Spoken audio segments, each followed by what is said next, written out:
So what is going on, guys? We are back with more Jacksonville Jaguars franchise on Madden 16, and if you might have noticed, we haven't uploaded a video in a while, and that is because we did get a bye week. We went 12-4, top of our division, and I believe second seed in the AFC behind the New England Patriots, which is, something that's pretty impressive. As you can see, we are upgrading some of our players, and our matchup is against the Steelers. You will see in a little bit. A tough team. Without a doubt. They have Le'Veon Bell, Antonio Brown. I think they do have Martavis Bryant, and they also have Ben Roethlisberger, of course, and they have a really damn good defense. I believe top 5 ranked in our division, but of course we are upgrading our players because we need the best out of them. We want to play the next game. We want to get to the next week, which I believe the Texans or another team would be our opponent. So of course, if we win this game, that'd be huge. But if you want to see Bengals team, see if if we're going against him or he's going against us, who knows? We might both miss the playoffs. But definitely check him out. He has got great content, more than just the franchise, of course. And he's been growing like crazy. So maybe try to catch him before he's at 1 million. You don't want to be after 1 million. That means you're just a bandwagon guy. But of course, if you've seen that play, the Jacksonville Jaguars, Cyprian, with an absolute great jump off the line, like by his little chin hairs, staying onside. Of course, the Steelers would have to punt there. And on 3rd and 6, Jaguars finding a great throw underneath to the running back, TJ Yeldon, who needs to have a bigger role. He has done very well with his limited playing time, and I would assume the Jaguars would love to see more out of him. Speaking of seeing more out of players in the backfield, Derrick Henry, that's the guy that they need to play well for them, and that's a good throw by Blake Bortles, but of course, not good enough as Nick Jacobs cannot keep his feet in bounds. Both players with a great attempt there. 1st and 10, and you can see right over the middle, Big Ben. You want to see those things if you're the Steelers. The Steelers have a great offense. The defense isn't what wins them the games. It's the offense, of course. And on 2nd and 11, Antonio Brown down the middle of the field. That is going to be an easy touchdown score without a chance.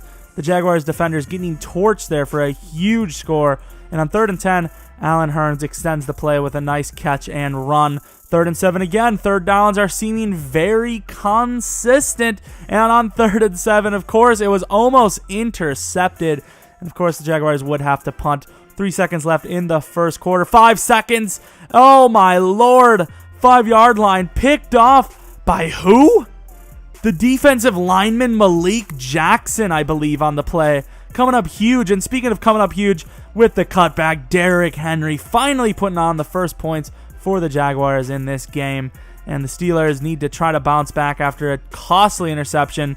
And that's a great way to start it for them as they get a great throw to the outside for a gain of 28 on the play. 2nd and 9, Le'Veon Bell lit up and injured on the play. I would assume the Jaguars don't wish injury on anyone, but they are probably glad they don't have to play against that guy for a little bit. And on 3rd and 4, Steelers do throw up a jump ball. It is not caught. Derrick Henry for the Jaguars after punt. Derrick Henry, amazing run there as he's starting to get heated up a little bit as well. 1st and 10, 48 yards away. That's a pretty long drive. TJ Yeldon with the cutback to the left. He's running down the middle of the field, and TJ Yeldon, what a play for the Jaguar, who doesn't get the ball much, but he's proven he probably deserves it. Will the Jaguars increase his playing time, or are they going to stay with the same as it's been working, except for that defense, as the defense is really good normally for that team, but easy 51-yard touchdown there, not even a chance as they try to come with the blitz and the press. It does not work. 2nd and 5, Julius Thomas, easy 1st down for a gain of 14 on the play. It's another player they want to see perform big for them. For 2nd and 1, Tavon Austin to the outside. A lot of receivers getting open, beating their defense with 11 seconds left. No timeouts. What are they going to do? They've got a couple of shots to the end zone. Is that what they're going to do? It is what they do. And Allen Robinson with the play of the playoffs. What an insane catch. He has done that very rarely this season, but he has done it a few times, and no bigger game to complete that is in the playoffs, in the divisional game for the Jaguars. And on 2nd and 14, after a successful run, why not give it right back to him starting off the 3rd quarter? And it's going to be a short 3rd down after 2 holding penalties against the offensive line, which has been very shaky for this team.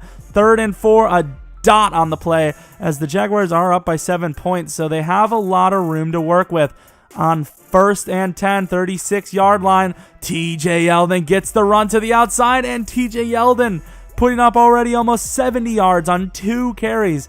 3rd and 9, there's a curl route. It's caught, and Amari Cooper's got room to the outside. Does he get the touchdown? He tries the hurdle. He fumbles. But, of course, he already crossed the plane, so that is good, as the Jaguars now take a 2-touchdown lead. With 1st and 10 looming, that's the play by Malik Jackson. Wrong player, wrong time. It was the other number 50 on the team that picked it off earlier.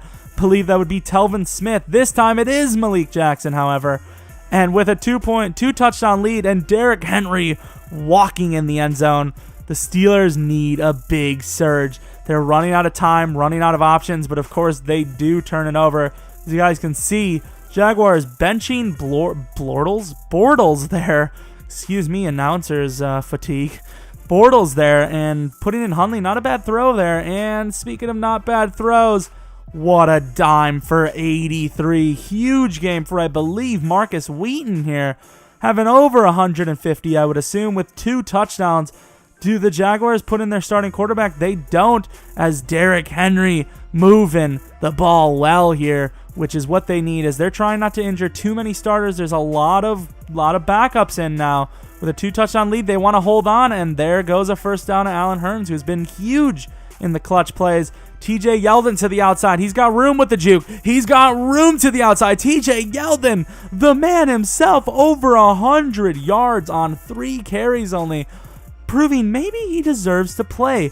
Or does it prove that much more that Derrick Henry is the bruiser and the man you don't want to mess with, as he carries a man into the end zone for his 3rd or 4th touchdown on the day?